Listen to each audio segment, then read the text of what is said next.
Welcome back to Talk of the Town, and I'm joined now by Eric Hewitt with Medicine Shop Pharmacy Monona, our news partner. Thank you so much for being here today. Thanks for having me back.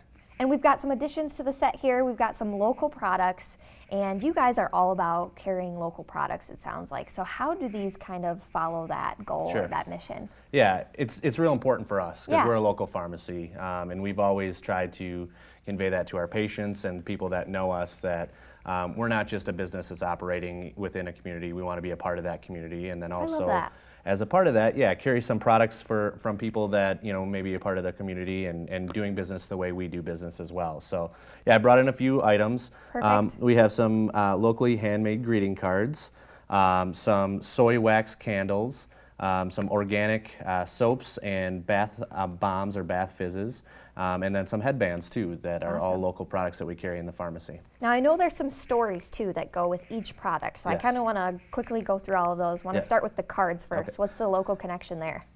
Very local. Yeah. They're actually made by my aunt. Oh my gosh. Right here in Madison. Yeah. Does it get more local than that? It does not. So. Yeah. So they're all handmade, one-of-a-kind, unique cards. So if you want something that's a little bit more personal touch, we carry a big line of this, and it has everything from sympathy cards to celebration, birthday, a bunch of different unique cards. Beautiful. Yeah. Now to the candles. Yes, the candles are actually made right here in the Midwest in Chicago. It's a company called Chandler Candle Company. They're all hand-poured soy wax candles. And what that means is that they burn for a very long time, but they also burn clean. They're not going to create a big soot, ring or anything like that. Which I always think about can't be good for you to inhale. I don't think so either, yeah. And so this will actually burn down. That candle alone will burn for 40 to 50 hours. Wow. And yeah, we can smell it in here. Unfortunately, they can't smell it at home, so but good. even not lit, good. you can even smell it. So. And the soaps too? Soaps are handmade as well. They are all organic, made with essential oils and things like that. We have a couple of different, we have a tangerine scent that's very popular in the summer here, and then a lavender spearmint bar, which is probably the most popular scent that we have. And then the bath fizzies and bath bombs that are more and more popular these days, just to kind of give that oil to treat the skin and also give the great smell for a bath.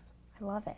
And the last but not least, we've also got these headbands here, and I see you've got one that you can hand up for us. They're super cute. You can see we've got a peacock print and a rainbow and also a tie-dye print, so really cute, physically, but it sounds like there's a really good story there too. There is, and the reason why we started carrying these, obviously we're a pharmacy, we're not a clothing store, but the idea behind these, they're called headpiece, and that's the logo that you see on those. They are headbands that are made by two moms out of Wanakee, so very local again. And this business was started by the two moms that both lost children to heroin addiction. Wow. And unfortunately, with that, they said we need to create something that creates awareness, can build some funds up for heroin addiction and treatment programs and stuff like that. So these are all handmade by these women.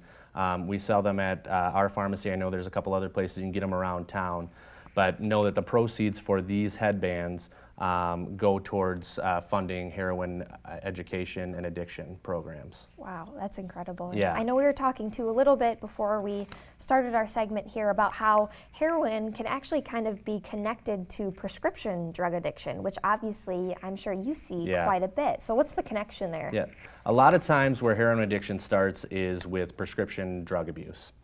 So medications that are prescribed every day, they can still be abused. They still have that abuse potential. Unfortunately, people get addicted to that. They get hooked on that, and maybe the doctor gets wind of that or something like that, and their supply just runs out, and then they have to turn to something that they can get maybe that they don't have to see a doctor for. And unfortunately, heroin is readily available. It's also inexpensive. So it starts with the prescription drugs, and then it can go on to that. Right. And so we want to be a part of that too, to stop that heroin abuse and addiction. And so this partnership with this company just made a lot of sense. And going off of that too, I know you guys, since you are a smaller pharmacy in the community and you're so involved, that the type of services you offer is really, you can really help people one-on-one and finding the right prescriptions that work for people and, that can hopefully lower your chances of becoming addicted to something and helping you through those scenarios. Yep, I think the relationship that we have with our patients is exactly what we try and convey there. Absolutely. The ability to have that conversation and have that interaction to help, again, curb this growing issue. Awesome. So great services and also some great local products. Be sure to check out Medicine Shop Pharmacy in Monona. Eric Hewitt, our news partner, thank you for being here today. Thanks again. And thank you all for watching Talk of the Town. Tune in next time only on Wisconsin's 57.